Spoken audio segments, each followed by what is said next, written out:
putusan. Kemudian pertimbangan hukum hakim lah yang kemudian mengacu dari tuntutan jaksa dan pledoinya pengacara dituangkan. Nah, ketika si jaksa bilang bahwa Dodo betul melihat orang itu adalah Abi, katanya kan, kata jaksa, dia tetap bertahan kepada BAP. Lantas kemudian dia tidak menerangkan fakta persidangan seperti apa. Kebanyakan jaksa seperti itu. Dia tidak akan menulis fakta persidangan. Nah, inilah tugas pengacara, menulis di fakta persidangan bahwa Dodo secara formil sudah disumpah di muka pengadilan. Secara material, Dodo menyatakan Dodo adalah saksi mata yang melihat, mendengar, serta mengalami. Dodo betul mengatakan ada mobil Alphard mundur, kemudian menghalangi jalannya, dan Dodo melihat sopirnya. Akan tetapi Dodo tidak mengenal sopir tersebut. Udah, kita tuangkan, ini sesuai dengan fakta persidangan. Tapi kebanyakan jaksa enggak, karena jaksa ini tidak lagi, saya lihatnya ya, menegakkan keadilan, tapi bagaimana memenjarakan orang. Mereka tetap akan bertahan di situ, karena bagi mereka apa? Kinerja dia akan buruk ketika dia kalah, ya kan, di pengadilan. Sementara kalau pengacara kan nggak bicara kinerja baik dan buruk, tapi bagaimana menegakkan keadilan setinggi-tingginya, gitu ya, untuk keadilan untuk korban, kepastian hukum untuk kliennya dalam kasus Subang ini. Jadi inilah yang harus dicermati oleh PH atau penegak hukum, advokat ini, untuk membantah semua. Jadi kadang-kadang apa yang kalian saksikan di persidangan itu tidak sama dengan yang ada di dokumen. Kadang-kadang jaksa aja ngarangnya luar biasa bisa di dalam dokumen tuntutannya dia. Nanti pegang omongan saya, ya, kalau ada udah mulai tuntutan, kalian akan saksikan sendiri bagaimana itu jaksa meramu kalimat seolah-olah tetap Abi bersalah, dan bahkan lebih parah lagi nantinya.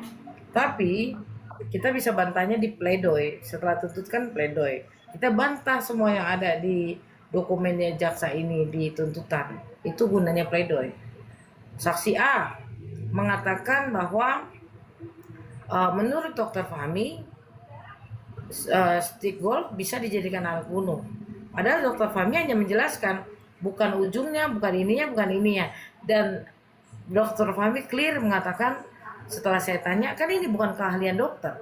Dokter sebagai ahli forensik yang memeriksa sekujur badan orang dari luar dan dari dalam.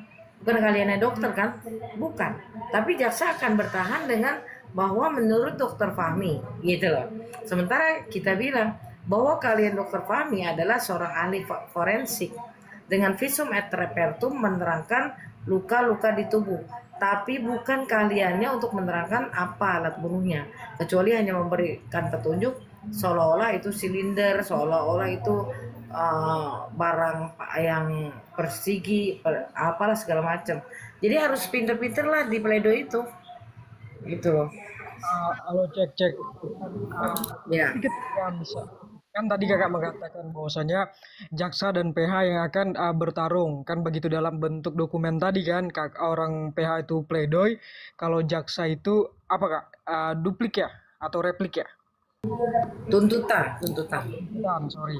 Nah, tapi ketika hakim ini kita melihat ya kak, ketika misal hakim memutuskan Abi bersalah gitu kan dengan tuntutan jaksa kan begitu kan, yang berbeda di fakta persidangan gitu loh kak, maksudnya. Jadi kalau contoh Dodo kan mengatakan itu bukan Abi kan begitu, dan bukan Abi orang yang dia lihat kan begitu kan kak, tapi justru hakim itu mempertimbangkan uh, sesuai dengan BAP begitu loh kak, sehingga menjadikan Abi ini bersalah.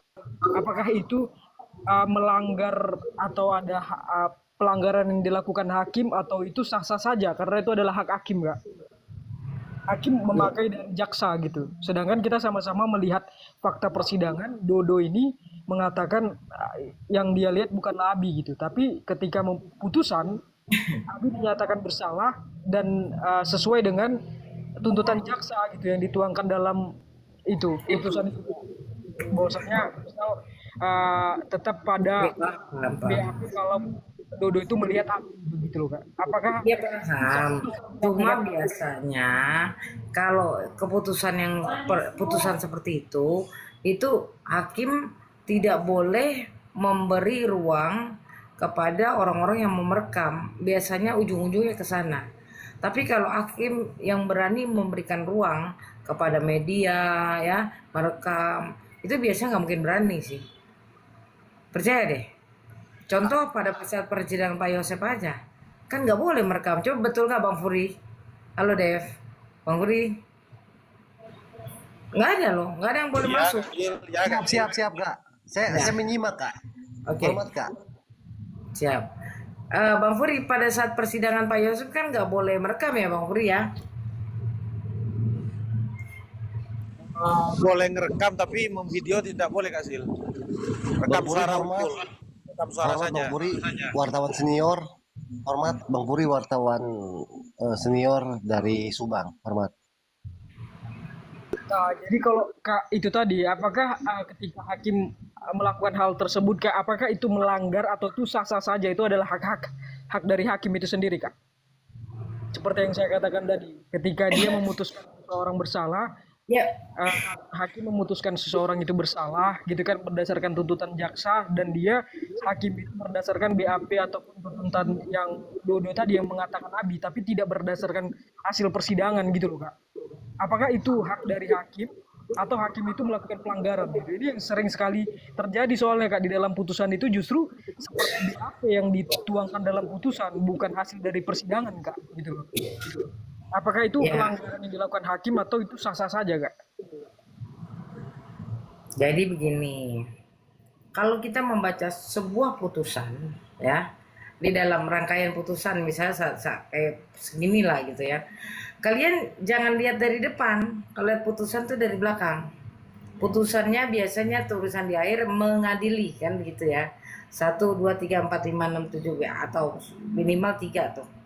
Baca mengadili, kemudian langsung nanti kamu ke atas. Ke atas biasanya pertimbangan hukum hakim. Nah, pertimbangan hukum hakim itu apa? Nah, dalam kasus Pak Yosep kemarin divonis 20 tahun, ternyata ada 7 saksi, 7 saksi yang jadi bahan pertimbangan hukum hakim, yaitu Ramdhanu, Novianti, Ilham, Wegis, Ida, Jainuddin, Angger, Cici. 7, 8. Angger, Cici. Itu kita baca dari situ. Nah, lantas untuk ahli siapa yang memberatkan? Ternyata pas saya lihat yang memberatkan adalah keterangan dari ahli pidana. Ahli pidana mengatakan sejak Jainuddin pulang dari Ciseti, sejak itulah Pak Yosep ada di rumah Ciseti. Kemudian tapi sangat bertabrakan dengan keterangannya Ramdhanu yang katanya bertemu dengan Pak Yosep di Pecel Lele jam 9. Inilah kelemahan-kelemahan, mohon maaf ya, dalam tanda kutip dari pihaknya sendiri kurang cermat. Seharusnya itu dipadu-padankan nih antara kata hakim Pak Yosep di situ dari jam setengah 9 atau setengah 8, setengah 9 dengan pertemuannya dia di Pecel Lele sama siapa Ramdhanu, ya kan gitu. Ini kan sudah sering bertentangan, tapi itulah yang memberatkan. Nah, lantas ya dari forensik hakim mempertimbangkan luka berbentuk Y di sini yang katanya cocok dengan pukulan golf. Nah, harusnya PH-nya mengatakan bagaimana bisa hakim mengamini bahwa alat bunuhnya adalah golf. Sementara golf ini absen atau tidak bisa dihadirkan oleh jaksa penuntut umum di persidangan. Fight-nya di situ. Bagaimana barang yang dianggapnya alat bunuh tidak ada tapi diaminkan oleh hakim. Keilmuannya hakim patut dipertanyakan di situ, gitu. Terus ada dari Setia Betari Aritona yang mengatakan pada saat prarekonstruksi Danu di tanggal 24 Oktober 2023 adalah sesuai dengan semua cipratan darah yang ada di rumah. Danu mengatakan bahwa menghabisi Amel di kamar. Cipratan darah di kamar Amel katanya Setia Betari Aritona sesuai dengan prarekonstruksi Ramdhanu. Ini kan amat sangat menyakitkan loh sebetulnya. Seorang ahli mengatakan hal-hal yang bukan pada keahliannya tentang prarekonstruksi ini. Tapi itulah makanya Pak Yosef kemarin 20 tahun. Saya sangat menyesal sekali itu. 20 tahun setelah saya baca putusannya, 400 iya ya, 493 halaman itu bantahan-bantahan dari PH-nya cuma begitu doang gitu. Ketika saksi Deden mengatakan bahwa ketemu Pak Yosef dan mampir salaman, pas saya baca di bawah keberatan dari terdakwa, Pak Yosef berada di rumah, Pak Yosef membeli surabi kemudian ke Cisetik. What? Harusnya dibantah loh. Dibantahnya apa? Kalau Deden ini menyangkut kepada pakaian Pak Yosef. Deden mengatakan malam itu melihat Pak Yosef pakai kaos putih, celana merah, pakai kopiah. Nah, sementara pada saat pembunuhan Pak Yosef pakai baju putih, biru, merah, pakai topi merah, celana jeans. Ya, itu bantahan-bantahan yang harus dipadu-padankan. Itu kan makanya pengacara itu harus jelinya di situ. Saya nggak melihat itu kemarin di putusan Yosef. Wajar aja kalau 20 tahun sih. Gitu. Oke, misal gini ya kak, di dalam pledoi kita kan, di dalam pledoi gitu, pledoi dituangkan bantahan-bantahan, ya kan kak. Tetapi itu berbeda dengan putusan. Misalnya bantahan kita di dalam pledoi itu kok tidak sesuai dengan bantahan yang ada di putusan, begitu loh kak. Ya itu laporin ke KY. Berarti ada main. Ya itu yang saya maksud. Itu yang saya maksud. Komisi sama. Iya. Bisa telepon. Ya, itu yang saya maksud tadi bahwasanya kita kan punya bukti surat gitu ataupun hasil dokumen gitu kan yang kita berikan kepada majelis hakim. Tetapi pas di putusan itu berbeda, banyak kak perbedaannya begitu.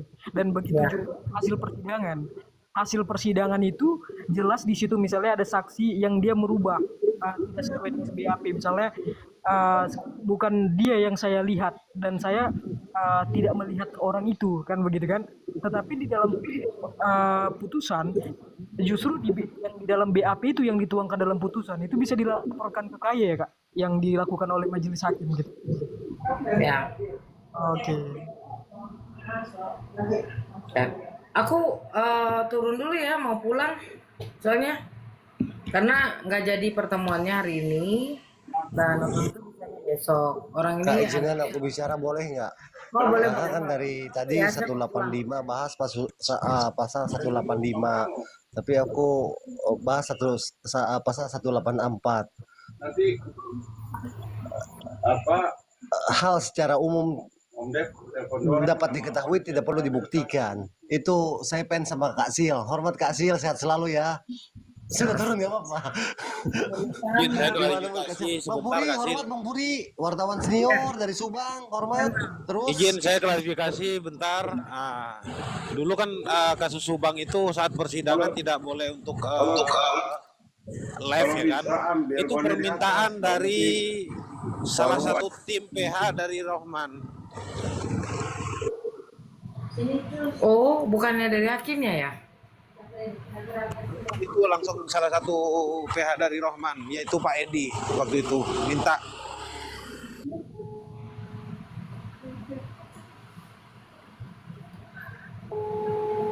Emang dulu berapa sih pengacaranya, Bang?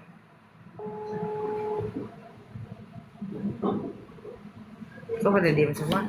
Ya udah kalau gitu ya, saya pamit dulu, saya pulang dulu, nanti saya lanjutkan. Assalamualaikum warahmatullahi wabarakatuh. Juga teman-teman yang di bawah.